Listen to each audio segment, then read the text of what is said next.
ஆமண்ணா, மகாராணி சீதையை சந்திக்க வழி கிடைத்து விட்டால் எனக்கு மிகவும் மகிழ்ச்சியாக இருக்கும். நாம் பேச்சை நிறுத்திவிட்டு செல்லலாம் வா. அட சீக்கிரம் வாருங்கள், மகாராணி சீதையை சந்திக்க வேண்டுமா இல்லையா?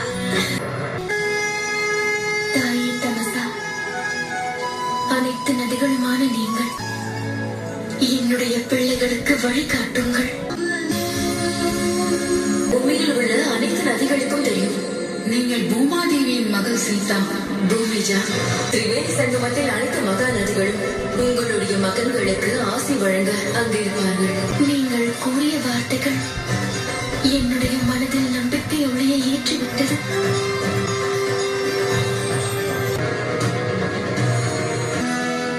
ஒருவேளை முனிவர் வால்மீகி இந்த கட்டளை இட்டிருக்கிறார் என்றால் கண்டிப்பாக நம்முடைய அனைத்து காரியங்களும் ஒரே இடத்திற்கு சென்று இணைவதாக இருக்கும்.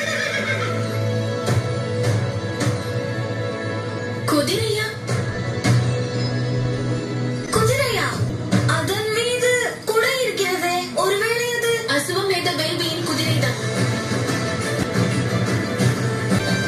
நேரம் குறைவாக இருக்கிறது. நாம் மூலிகையையும் கொண்டு வர வேண்டும், தங்க தாமரையும் தான். சோமகரன், பக்கத்தில் இருக்கும் கிராமத்தில் இருந்து ஒரு குதிரையை கொண்டு வாருங்கள். நாம் அந்த குதிரையை இதோடு மாற்றி விடலாம். அதுவும் அவர்களுக்கு இது தெரிவதற்குள் நாம் வேள்வி குதிரையை கொண்டு சென்று விடலாம். நல்லது, நீங்கள் இந்த குதிரையை கண்காணித்துக் கொண்டிருங்கள். நாங்கள் சென்று குதிரையை கொண்டு வருகிறோம். எனக்கு குதிரையிடம் பேசக்கூட தெரியும். குதிரை கிடைத்து விட்டது. இனி சென்று ராமரிடம் கேள்வி கேட்கலாம்.